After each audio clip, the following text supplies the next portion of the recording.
So বরাবরের মতন আমি আজও আপনাদের মাঝে আরেকটি নতুন ভিডিও নিয়ে হাজির হয়েছি। তবে আজ 2025 এবং মে মাসের 24 তারিখ, দিনটা শুক্রবার। তবে আজ আমি আপনাদের মাঝে যে বিষয়টি শেয়ার করবো আসলে খুবই একটি গুরুত্বপূর্ণ ভিডিও। যারা ইউরোপের স্বপ্ন দেখতেছেন এবং ইউরোপে আসার একটি দেশ বা ইউরোপের পার্শ্ববর্তী দেশ হয়ে যেমন সেনজেন কান্ট্রিতে প্রবেশ করতে হয় একটি ওয়ার্ক পারমিট নিয়ে, সেসব সম্পর্কেও কিছু তথ্য আমি আপনাদেরকে শেয়ার করব। তবে আজকে আমি যে দেশটার সম্পর্কে কিছু তথ্য শেয়ার করবো আর সেটা হচ্ছে যে রোমানিয়া। যেহেতু দীর্ঘ 2 বছর আবার ওখানে আমি বসবাস করেছি এবং বর্তমানে যে পরিস্থিতি রয়েছে রোমানিয়া সম্পর্কে কিছু তথ্য আমি আপনাদেরকে শেয়ার করব। সেটা হচ্ছে যে ওয়ার্ক পারমিটের বিষয়। দেখেন, দীর্ঘ এই যে সেনজেনের পরে আজ প্রায় 5 মাস শেষ পর্যায়ে 24 তারিখ, তো এখন পর্যন্ত একটি ওয়ার্ক পারমিট পেতে গেলে কতটা সময় আপনাকে অপেক্ষা করতে হয় বা ভোগাতে হয়, যেটা কিছু করা নাই। এখন রুলস অনুযায়ী আপনাকে চলতে হবে। এখন একটা ওয়ার্ক পারমিট পেতে গেলে অনেকটা সময় অপেক্ষা করতে হয়, কিন্তু এটা বাস্তব। কিন্তু হয়তো পারে অনেকেই মনে করে যে একটা ওয়ার্ক পারমিট পেতে গেলে 3 মাসের মতন ধরে রাখতে হয়, কিন্তু 3 মাসে এখানে অ্যাকুরেট হয় না। বর্তমানে যে পরিস্থিতি, একটা ওয়ার্ক পারমিট পেতে গেলে আপনাকে মিনিমাম 3 থেকে 4 মাসের মতো সময় লাগতেছে, যেটা বাস্তব। কিন্তু তার মাঝেও যখন একটা ফিজিক্যালভাবে একটা ফাইল জমা দেয়, এর মাঝখানে যখন একটা ফিজিক্যালভাবে জমা দেয় এবং জমা দেওয়ার পরে যখন একটা হয়, রিজেক্টের ভোগান্তির জন্য আরও কিছু সমস্যা দেখা দেয়। এবং রিজেক্টের যে ফাইলটা আবার অ্যাপ্লাই করা হয়, অ্যাপ্লাই করার পর আবার অপেক্ষা করতে হয়। এবং এই অপেক্ষা করতে করতে একটা সময় চলে যায়, বলতে 3 মাসের ওভার হয়ে যায়। কিন্তু তারপরও মানুষ অনেকটা ধৈর্য ধরে, অনেকে হতে পারে ধৈর্য সীমাহীন হয়ে যায়, মানে ধৈর্য হারা হয়ে যায়। কিন্তু তারপর কিছু করা নাই, এইসব কান্ট্রিতেই হলে এই স্বপ্নের দেশ ইউরোপে পাড়ি দিতে হবে। আপনি দেখেন হাতে কোনো কয়টা দেশে থেকে ওয়ার্ক পারমিট ইস্যু হয়। আপনি দেখবেন যে রোমানিয়া, বুলগেরিয়া, ক্রোয়েশিয়া, তারপর হচ্ছে হাঙ্গেরি, লাটভিয়া, লিথুয়ানিয়া, এইসব দেশে থেকে হলে ওয়ার্ক পারমিটগুলো ইস্যু হয়। কিন্তু এইসব দেশের সব দেশে থেকে যে র্যান্ডমভাবে ওয়ার্ক পারমিটগুলো ইস্যু হয় কিন্তু তাও নয়। দেখেন একটা দেশ কথা বলি, যে রোমানিয়া একটা সময় ছিল প্রচুর ওয়ার্ক পারমিট হতো, প্রচুর ভিসা হতো। দিনে দিনে এর পর্যবেক্ষণ করে হলে সমস্ত কিছু কমে গেছে বা ডিক্রিজ হইতেছে। ইভেন ক্রোয়েশিয়া হচ্ছে বাংলাদেশকে সাসপেন্ড করে দিয়েছে। হাঙ্গেরি এই বছরে মাত্র 35,000 তাদের কোঠা রয়েছে থার্ড কান্ট্রি ন্যাশনালিটির জন্য, ওয়ার্ক পারমিটের জন্য। লাটভিয়া, লিথুয়ানিয়া হচ্ছে, এরা হচ্ছে সুইডেনের ওই পাশে, তারা খুব কমই ওয়ার্ক পারমিট ইস্যু করে। এবং এটাও জানে যে তারা ওয়ার্ক পারমিট ইস্যু করলেও তারা এখানে থাকে না, তারা অন্য দেশে মুভ করে, যেটা বাস্তব। এবং রোমানিয়াও এখান দিয়েও প্রবেশ করে। রোমানিয়া একটা বড় একটি দেশ, এটা মনে রাখবেন, কারণ রোমানিয়াও অনেক বড় একটি দেশ।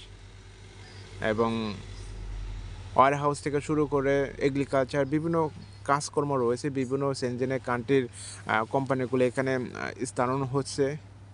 যদিও এটাও জানেন যে রোমানিয়ান লোকেরা অন্য অন্য দেশেরা কাজ করে, এটাও সত্য। কারণ আমরা যেমন অন্য দেশে যায় কাজ করি, আবার আমাদের দেশে হলো অন্য দেশের লোকেরা এখানে কাজ করে। যাই হোক, এটা পৃথিবীর ইতিহাসে যে যার যেখানে ভালো লাগে ওইটাই করে। যেমন লন্ডনের লোকেরা এখানে এসে কাজ করে, আবার এখানকার যেমন স্পেনের লোকেরা আবার দেখা যাচ্ছে যে ফ্রান্সে, ইটালিতে যায় কাজ করে। আবার ফ্রান্সের লোকেরা আবার অন্য দেশে যায় কাজ করে। এটাই হচ্ছে বাস্তব, যে আর যেখানে ভালো লাগে, অর্থাৎ লাইফ স্টাইলটা সুন্দর হয়, মোটামুটি চলে। আমরা তো খালি টাকার পিছিয়ে ঘুরি, কিন্তু তা না। অনেকে লোক আছে যে খালি টাকার পিছিয়ে ঘুরে, যেটা বাস্তব। টাকার পিছিয়ে ঘুরতে ঘুরতে টাকার পাহাড় করে ফেলায়, কিন্তু সেই টাকার সাধ্যমতো ব্যবহার করার সময় পায় না। তো যাই হোক, এখন বর্তমানে যে পরিস্থিতি রয়েছে রোমানিয়ায় যদি কেউ ফাইল জমা দিয়ে থাকেন, তাহলে অবশ্যই আপনাকে ধৈর্য ধরতে হবে।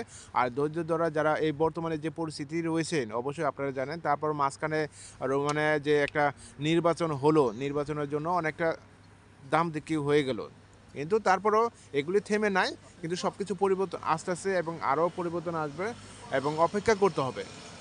তো অপেক্ষা করতে হবে অনেকেই আপনাদের মতন। আমিও একটা সময় ছিলাম যে কবে হবে কবে হবে না, আসলে কি 3 মাস পার হয়ে গেছে বা 4 মাস হয়ে গেছে। কিন্তু এটা এটা কোনো সমস্যা না, এটা এটা সাধারণ নর্মাল একটা নেচার। কিন্তু আপনাকে অপেক্ষা করতে হবে, যে পর্যন্ত তার রেজাল্ট না পাবেন সে পর্যন্ত আপনি থামবেন না, এটা বাস্তব। তো মিনিমাম একটা ওয়ার্ক পারমিট পেতে, অর্থাৎ ফিজিক্যাল সাবমিশনের পরে এখন যে সময়টা নিতেছে, যে 3 থেকে 4 মাসের মতো সময় লাগতেছে। কিন্তু তারপরও মানুষ আশায় অপেক্ষা রয়েছে কিভাবে এখান থেকে পার হয়ে সেনজেনের কান্ট্রিতে প্রবেশ করবে বা রোমানিয়াতে প্রবেশ করবে। অনেক মানুষ আশায় বসে রয়েছে, কিন্তু ধৈর্য হারা হয়েন না। আপনাদেরকে একটা রিকোয়েস্ট করি, যারা ইতিমধ্যে স্বপ্ন নিয়ে বসে আছেন এবং জমা দিয়েছেন বিভিন্ন কান্ট্রি থেকেই, অর্থাৎ মিডল ইস্ট কান্ট্রি থেকে, এশিয়া থেকে অথবা বাংলাদেশ থেকে, যে কোনো কান্ট্রি থেকে জমা দিয়ে যদি থাকেন, তাহলে অবশ্যই আপনারা অপেক্ষা করবেন এবং অপেক্ষা করার পর অবশ্যই ভালো একটা কিছু আসবে। যদিও জানে 2025 সালে 3 লক্ষ কোঠা ছাড়ার কথা রয়েছে, কিন্তু এটা ক্লিয়ারভাবে এখন পর্যন্ত কেউ বলতে পারে না। যেমন 2024 সালে 1 লক্ষ কোঠার কথা বলছে, কিন্তু 3 লক্ষ কোঠার কথা এই যে 2025 সালে এটা কনফার্ম করে এখন পর্যন্ত কোনো কনফার্মেশন বলে নাই যে অ্যাকুরেটভাবে যে তারা 3 লক্ষ লোক নিয়ে আসবে। কিন্তু হ্যাঁ, ওয়ার্ক পারমিট উঠতেছে এবং বিষয় হইতেছে, টুকিটাকি সবই হইতেছে, কিন্তু তারা কনফার্ম করে না যে কত লোক আনবে। এমন একটা সময় আসতে পারে রোমানিয়া ও বাংলাদেশের জন্য রাস্তাটা বন্ধ করে দিতে পারে। এটা বাস্তব বলতে কি অবাস্তব কিছু না, কিন্তু বাস্তবও হতে পারে। এটা কবে কী হবে এটা কেউ বলতে পারে না। তো আস্তে আস্তে সব কিছু কঠিন হইতেছে, ইউরোপের লাইফস্টাইলগুলো বা ইউরোপের রুলসগুলো অনেকই কঠিন হইতেছে। তো সবাইকে ধন্যবাদ জানাচ্ছি আমার এই ইউটিউবের চ্যানেলের পক্ষ থেকে। এছাড়া আপনার যদি কোনো মতামত মন্তব্য থাকে তাহলে অবশ্যই আমার এই ভিডিও কমেন্ট বক্সে লিখবেন।